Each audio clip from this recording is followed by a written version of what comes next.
নির্বাচনকে প্রশ্নবিদ্ধ করতে গণভোট ও জাতীয় নির্বাচন একই দিনে করার অপচেষ্টা চালাচ্ছে একটি দল।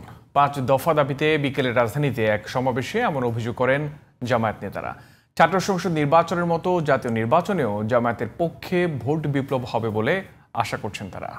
মাহমুদ সোহেলের রিপোর্টে বিস্তারিত। জুলাই সনদ বাস্তবায়নের জন্য নভেম্বরে গণভোট সহ ৫ দফা দাবিতে বিকেলে বায়তুল মোকাররমের উত্তর গেটে সমাবেশের আয়োজন করে ঢাকা মহানগর দক্ষিণ জামাত। নোয়াখালীতে মসজিদে জামাতের কর্মসূচিতে হামলাকারীরা এখনও গ্রেফতার না হওয়ায় সরকারের কঠোর সমালোচনা করেন দলটির নেতারা। ২০২৪ সালের জুলাই আগস্টে শুধুমাত্র শেখ হাসিনার বিরুদ্ধে লড়াই হয় নাই, লড়াই হয়েছিল দলখানা প্রশাসনের বিরুদ্ধেও। শেখ হাসিনাকে দেশ ত্যাগ করার আগেও দলখানা প্রশাসনকে পিলারের খাম্বার সাথে ঝুলিয়ে রেখেছিল জনগণ।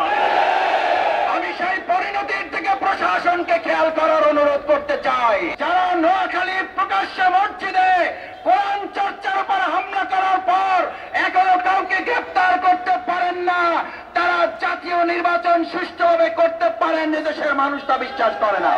জামাতের কেন্দ্রীয় নেতা মাওলানা রফিকুল ইসলাম খান বলেন, ছাত্র সংসদ নির্বাচনের মতো জাতীয় সংসদ নির্বাচনেও জামাতের পক্ষে ভোট বিপ্লব ঘটবে।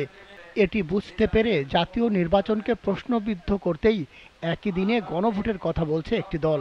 আমাদের কাছে খবর আছে কোন কোন জেলার ডিসি কোন সিদ্ধান্ত নেওয়ার আগে ওই জেলার এক নেতাকে জিজ্ঞাসা করে সবাই চাপ দিতেছে আমি এখন কি করব। আপনার তো ডিসি থাকাই উচিত না, আপনার ডিসি থাকা উচিত নয়, আপনার সচিব থাকার যোগ্যতা নেই, আপনার উপদেষ্টা থাকার কোনো অধিকার নেই। আপনারা দলবাজি করার জন্য এখানে এসেছেন। দলবাজি করলে আমাদের মতো রাজপথে নেমে আসে। দলবাজি করার ইচ্ছা যদি কোনো উপদেষ্টা থাকে, দলবাজি করার ইচ্ছা যদি কোনো সচিবের থাকে, দলবাজি করার ইচ্ছা যদি কোনো নির্বাচন কমিশনারের থাকে, দলবাজি করার ইচ্ছা যদি কোনো পুলিশ কর্মকর্তা থাকে, তাহলে রিজাইন করে আমাদের সাথে রাস্তায় আসেন। কত বড় বাহাদুর আপনি, কত পাকা রাজনীতিবিদ, তখন আমরা দেখাবো। অন্যদিকে একই দাবিতে বায়তুল মোকাররম মসজিদের দক্ষিণ গেটে সমাবেশ শেষে মিছিল করেছে ইসলামী আন্দোলন বাংলাদেশ।